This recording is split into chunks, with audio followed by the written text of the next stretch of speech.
So I've dropped nearly 2 t-shirt sizes. I'd be pushing my luck with some of them, but they'll go on. But I've definitely comfortably dropped one, and like there's a lot of room even left in this one. I'm down at jean size. And again, without it being the sacrifice that it looked like it was going to be on paper. Okay, Mr. Colm Warner, thank you very much for taking the time to chat to me tonight. I really appreciate you. Pleasure as always. Yeah. So, for the people at home, Colm, could you tell us, 30-second intro to yourself? Who are you? Where are you from? What's your fitness background? What's brought you up to today? Yeah, so I'm Colm Warner from Galway. You and I would have met when I was living in Dublin. I'm back in Galway now. Fitness background for me is complicated. It's been, I train hard when I'm training, but I tend to lapse. Yes. And those lapses tend to come with weight gain. Weird that. And and thankfully, again, I suppose you've known me over the years. You've seen me. I'll train hard when I show up, but it doesn't take much to make me not show up either. Your mail kind of came through at a time that was very fortunate, because I was actually at that kind of, I need to do something before this gets crazy again. Right. And provident timing. I think, as I said to you, one of the biggest things I needed at the time was accountability. Mm-hmm. And while I had some expectation of results, it was definitely, I achieved way more than I ever thought was safely possible in that kind of time frame. Yeah, you did really well, all right. But tell us a little bit more about where you were at when you saw the post. So what was going on for you? You were going through one of those kind of down periods. You'd gained some weight. Yeah, so what was that? I work from home, and I have done long before lockdowns. I've been doing this for a decade, and I find that, I suppose, I will sit in this very chair that I'm in for this interview and do an awful lot of work, and then when work finishes, I suppose I have a bit of family time. And then once the little one goes to bed, if there's nothing going on in the house, I find myself back here probably playing computer games. Also, I'm kind of doing a degree part-time, so I could be here studying. But a significant amount of my time is spent just in this chair. Right. And I had looked, and there were days I wasn't even racking up 500 steps. Wow, okay. I knew in myself that, I don't know, again, and this could be just one of the mental gymnastics I do, but when you haven't trained for a while, okay, I really should go and train, but the day after will hurt, and I've got something on the day after. Yeah. That seems like a good reason, doesn't it? No, but genuinely, the fear of 3 days of lactic acid pain can be an offset. And just one of those things where, look, I have a million valid excuses, but when you look back over 365 of them, there's no way I couldn't have hit the gym in a year. Right.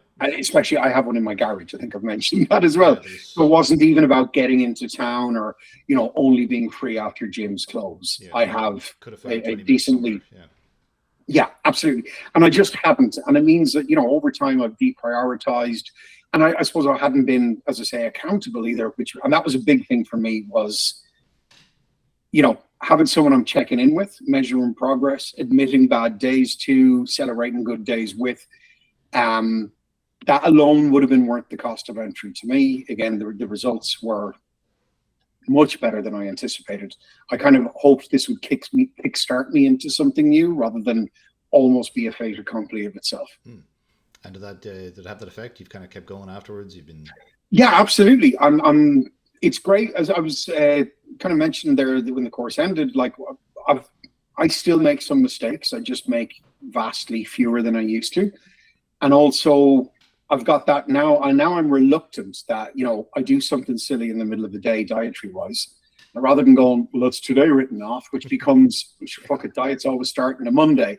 So instead of doing all that and writing off a week because you've done one thing, you're going to go, okay, that was silly, back to the day. Yeah, and exactly. Just even that headspace attitude does mean that mistakes don't come with monster consequences. Yes. Yeah, absolutely. During the week, my daughter's birthday, I was there, and I wasn't going to not have pizza and birthday cake and those things on this one day. But it's good kind of going into them rather than waking up the next day going, oh no, what did I do? Waking up kind of going, well, you know what you need to do today? Those 2 pounds are there. It's not a defeat. It's a road bump. Here's how we go back. And again, a couple of days later, I'm right back at the lowest I was when I was finished up that course. And without significant effort, dieting, suffering, any of those things that will put you off, it's just like, go out, burn a few more calories outside, consume a few less for a day or two, and here we are. Way in a hack, yeah. Okay. And so that was, you were kind of at a place where you wanted a bit of a kickstart, you wanted some accountability, you kind of felt like you weren't prioritizing the things you kind of knew you should be prioritizing. Yeah. Tell me, when you came across the initial post, obviously you know me from years back, so you kind of, there's some, did you have any concerns? Like, was there any kind of stuff you're hesitant about, or? I might have had if I didn't know you. I think we've a bit of a trust worked up. I've shouldered some pretty significant weights under your tutelage, and I've kind of, but I've also known that, you've never let me sacrifice form to get an extra plate on. We've never done any of those things. I know that you have a responsible approach. I think as well, then, like, you'd actually been through it. It was really good that you were a couple of weeks ahead of us. This wasn't a theory or a, read the book I haven't practiced. Like, you were living it. And it also meant that, you were kind of anecdotally a week ahead of us, or, that kind of way, where you were even able to go, okay, guys, this week, this is the false sense of security, or this week is where it becomes a little bit just more habit and easy. Here's where you can break this up. Here's where you can cut back on, even things like that. I know some people had difficulty with the salt, which thankfully I didn't. And yeah, so I read through it, and again, I was like, well, I'm hiring a professional for a reason. Yeah. Let's go with what the professional says. What's the worst that can happen? I end up where I am. Yeah, right. It was definitely through reading it through it. You don't look at it and go, well, this is going to pile on the weight. So, that wasn't the impression you were left with when looking at the outside. no, Yeah. absolutely. And once I actually saw that you could use dry rubs as a barbecue enthusiast, that just was, for me, was like, okay, this is not bad. Yeah, man, we should tell everybody at home your background in cooking and whatnot, because it was actually amazing having you as part of the group with the various recipes and, but I believe the correct term. Yeah, well, I suppose, yes, I barbecue all the time. I would cook outdoors 3 or 4 times a week. Like, even did the Christmas turkey on it. That's my thing. I'm lucky enough that over the years I've accumulated quite a few different grills for different methods of getting flavors into things. So I suppose for me to offset any dietary boredom, even though I was using a limited range of ingredients, it was like, well, if I'm having 6 chicken breasts over the next 2 days, each one of them is going to look and taste different. Yeah, you got different cooking methods, different dry rubs, different everything else. Yeah. Absolutely. But I would definitely say to anybody looking to do it in future, get something that's going to add variety and color. Even if you're, and obviously we'll talk about, the color on the plate and using different colored veg and trying to achieve it that way. But even within the meat itself, there was times that I'd have, 6 chicken breasts on a board that looked like entirely different dishes. And that for me meant that before I even take a bite, before you even get to contemplating, is this bland or not, your eyes were tricked into going, I've got variety. Yeah, man. Well, that was something I learned from you over the course of this diet. It was like, oh yeah, I haven't cooked anything with a dry rub in like 15 years. They exist. This is a and they're a sneaky way of getting your salt up. Yeah, right. That's it. They all have salt, so that was a great thing for me. Yeah. Tell me about, like, over the course of the program, what were the main things you learned? What was new to you? What was impactful? What were the things you got out of it? I suppose having gone through it, I expected, all sorts of terror to kick in on Wednesday of the first week, where, right, that's it, I'm bored, or I'm just hungry and irritable. Actually, the food that you eat on it, while the calories are way down, it's very filling food. And if it's eaten slowly and taken with a whole load of water, there were days where I had trouble getting to the calories, even during that cutting phase, never mind when we were readjusting. And, where I'm looking at it going like, oh my God, I'm 500 calories into the day and I can't look at another bite. And trying to, I think, explain that to somebody who was living on probably 3,000 a day, it's very difficult to explain to somebody that it's fine. It's not that you get used to it. There isn't necessarily a withdrawal phase that, kind of done right, you'll feel full all the time. So that's one of the biggest fears allayed. Again, I think the whole group did their best to make it not boring. There was very little repetition or things like that in people's dishes. And I think being able to share that with a group too was good, because again, I saw some ideas from people that I was like, wish I'd thought of that. And I know a couple of people complimented the things I was doing, and that shared knowledge. And I actually thought the group was going to end up being more of like a support group where everyone was like, oh God, I can't do this. What will I do? And one person will say chin up because their day was better than yours, but then you're the one picking them up. There was none of that. There was there was no kind of griping, depression, any of that. There was just loss of weight, and lots of it, and a camaraderie through it. And then oddly, there was the weird piece of day by day. I think I was losing about £1 a day at one point. And it's still so weird because you're looking at it going, why can't it be faster? Why is this taking so long? And yet, again, going back to before the course, if someone says to you, would you like to lose £1 a day for 4 weeks? You're like, would I? Of course I do. It can't be done, can it? Do I still get to eat? And it really was coming off that fast, but it was just, you almost then felt, I don't know, like maybe today there'll be £2 gone, and there wasn't. But when you look at it, and I think this is why the graphs really help too, where you do actually look at it and just go, my goodness, that's a huge plummet. And we're like, yeah, absolutely. Because again, if you said to somebody, I'll take a stone off you in a month, like that's a big thing. And it's like, yeah, but then what if you could do nearly 2? And like, okay. And we did, you know what I mean? Yeah, so I think it's just a weird thing of psychology where you're, kind of looking at it going, come on, fall off faster. But I was genuinely thrilled with the whole thing. But also what was weird is, I know like even when I went on, more intense gym programs and things before and lost big amounts of weight, normally it takes about 2 months for, there's almost that feeling of how come nobody else can see this? Whereas that kind of kicked off after about like 9 days where, people I'd seen a week before were like, ooh, what happened to you? And I was like, okay, this is good. I like this. Say more of that. Yeah, absolutely.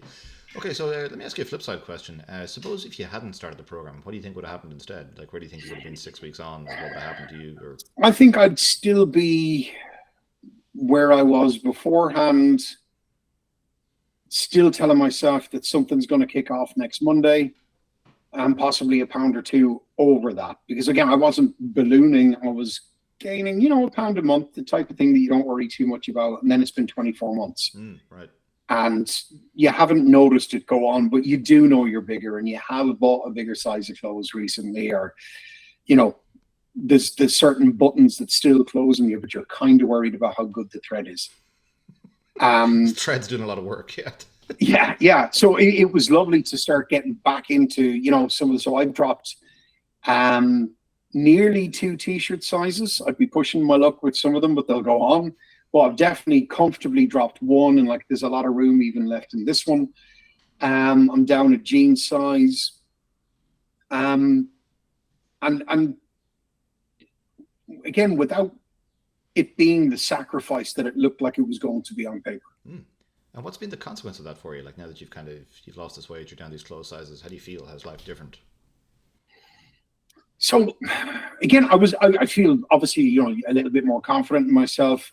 It's definitely as well just giving me that kind of confidence, knowing that, when there's a bad day, you fix it tomorrow, not wait for the diet to start next Monday. I need that. And I find that it's natural now as well that I'm kind of gravitating more towards, can I get myself a good protein source? I feel better when I'm full. I'm oddly enough not feeling the same gratification from sweet things. I won't say that they're gone completely, but they're certainly, again, so much fewer and further between, because that reward center seems to have been kind of broken rewired or unwired somewhere. Yeah, I'm definitely feeling better about that comfortably full feeling rather than that actually full bloaty thing, that you're stopping earlier, portioning beforehand. I always know what I'm going to have for my next meal, and that has really cut out a huge amount of mistakes. Brilliant, yeah. Okay, and would you have any recommendations or anything you'd say to anybody who was thinking about getting involved with the next round of the program? Couldn't recommend it enough. That genuinely what I would say is have faith in it, go for it. Something like anybody who's looking to lose weight, you're not going to do it on your own. If you can do it this quickly on your own, you've done something dangerous. Yes, it's hard to walk between those raindrops, all right, yep. And that's the bit. And there were a couple of bits I would have missed because I know I hadn't necessarily, because you were always told cut down on your salt, cut down on your salt. So all of a sudden, like you're adding salt to a few things. This week, yep. Yeah. But that was the thing. So, adding salt to things, there is a bit of a counterintuitive in it, and you need that leap of faith. Well, I know there was 1 or 2 days where I was a little skeptical about that at the start and didn't. And then actually, I think you put in one of the posts is like, yeah, you need this to offset kind of fatigue, feeling a bit drained. One day I was, added a load of salt, bounced back, and I was just like, okay, I don't fully understand what happened here, but I was told I had salt. I added salt. I feel good. Maybe we don't need to know more than that. Yeah. If it ain't broke, because look, again, if you come along to me and say, let's get rid of £1 a day, let's do that consistently for 28 days, that it won't, you won't get the diminishing returns. I don't really need to know the how, so long as I'm kind of guaranteed it's not dangerous. So I'd say go for it. You've really turned it into a method and a formula. And the best bit being that you're not on your own at the end of it. You get your out, you're back to normality, so that you don't jump for the cakes or whatever's lying around the place, that you have a structured way of visualizing and getting to your calories. And even just that little post you gave us at the end about, it's not the bread, watch your butter, or, because you can hide fats. You think you're just lubricating with potato, but you're turning that very few calorie thing into a fat ball. Yeah, man. Awesome. Well, listen, Colm, I want to say thank you very much again for taking the time to sit here and chat with us about this. It's always a pleasure. Delighted. Always a pleasure to catch up with you. And yeah, it was great to have you as part of the program as well. You brought a lot of excellent extra perspectives on cooking and in-group entertainment and the whole shebang. It was very positive addition to the team. Delighted to have been part of it, Will, and best of luck for anyone going to the next round. Yes, sir. Okay, well, I think we'll call it there, buddy. So we'll chat to you again soon. Cheers. Bye.